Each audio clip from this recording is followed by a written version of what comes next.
پھر کوئی بیاں اپنا۔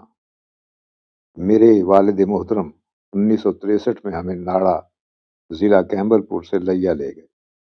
وہاں انہوں نے اپنی ریٹائرمنٹ کے بعد کچھ زرعی اراضی خریدی تھی۔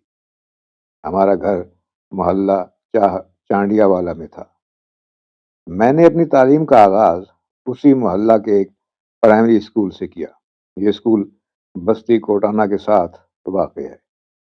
وہاں ہمیں استاد قادر بخش صاحب پڑھاتے تھے۔ آغاز میں کچھ زبان کا مسئلہ ہوا، کیونکہ میں تو پوٹوہاری میں بات کرتا تھا، جبکہ میرے تمام ہم جماعت سرائکی بولتے تھے۔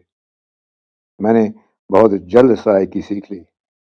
ایک بات کرتا چلوں کہ جہاں سرائکی زبان بہت شیریں ہے، وہاں سرائکی لوگ بھی لاجواب ہیں، تعصب کی لعنت سے کوسوں دور اور محب وطن۔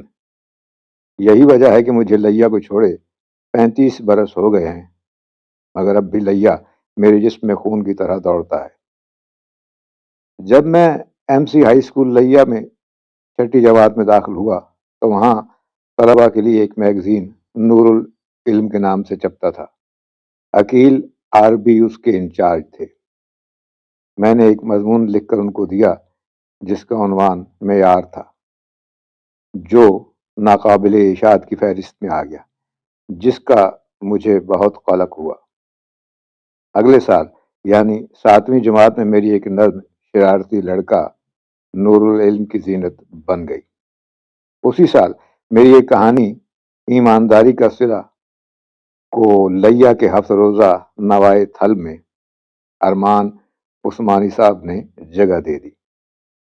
میٹرک پاس کرنے کے بعد گورنمنٹ کالج لیا میں داخل ہوا۔ یہاں کے مجلہ تھل میں میرا افسانہ کرفیو اور ایک مزاحیہ تحریر جھوٹ کے پاؤں جگہ پا گئے۔ اگلے سال میرا افسانہ لمحہ گزراں کو بے حد پذیرائی ملی۔ اسی سال 22 فروری 1975 کو میں نے یہ افسانہ ریڈیو پاکستان ملتان سے پڑھا، جس پر مجھے انعام بھی ملا۔ ایف ایس سی کرنے کے بعد میں قائد اعظم میڈیکل کالج بہاولپور آ گیا۔ اب میں نے باقاعدہ نوائے وقت میں لکھنا شروع کیا۔ میری تحاریر کے ساتھ میری تصویر بھی چھپتی تھی۔ ڈاکٹر بننے کے بعد سن 1989 میں میری پہلی کہانی حق کی خاطر ماہنامہ حکایت لاہور کے سالنامہ میں چھپی۔ پھر جب بھی مجھے موقع ملتا کچھ نہ کچھ لکھ کر عنایت اللہ صاحب کو بھیج دیتا، وہ ماہنامہ حکایت لاہور میں شائع کر دیتے۔ انہوں نے میری بہت حوصلہ افزائی کی۔ یوں میری کافی ساری کہانیاں ماہنامہ حکایت کی زینت بن گئی۔ عنایت اللہ صاحب نے کہا تھا کہ جلد ہی آپ کی نوشتہ کہانیوں پر مشتمل کتاب مقطع داستان چھاپ دے گا، مگر ان کی زیست نے وفا نہ کی۔ یوں یہ خواب ادھورا ہی رہ گیا۔ پھر میں نے اپنی مصروفیات کے پیش نظر لکھنا ترک کر دیا۔ میری شائع شدہ کہانیوں کو ماہنامہ حکایت نے کئی مرتبہ دوبارہ چھاپا، جبکہ کراچی کے ماہنامہ حیا نے انہی شائع شدہ کہانیوں کو چھاپنے کا سلسلہ شروع کر دیا۔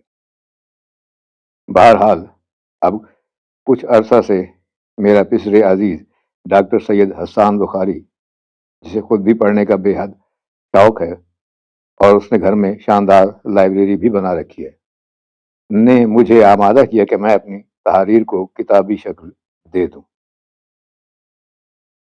یہ کتاب حق کی خاطر 3 حصوں پر مشتمل ہے۔ پہلے حصہ میں میری وہ کہانیاں ہیں جو وقتاً فوقتاً ماہنامہ حکایت لاہور میں شائع ہوتی رہیں۔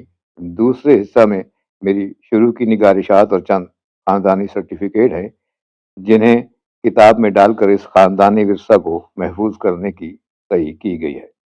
جبکہ تیسرا حصہ گوشہ اس فند میں پروفیسر ظہیر قندیل کی نوشتہ معرکۃ الآراء کتاب مارکہ بڈبیر کا ہیرو سے 2 باب بھی شامل کیے گئے ہیں۔ میں ڈاکٹر سید حسان بخاری کے بہت شکر گزار ہوں، جن کی کاوش جمیلہ سے میری جملہ نگارشات نے کتابی شکل اختیار کر لی۔ ڈاکٹر سید فیاض حسین بخاری۔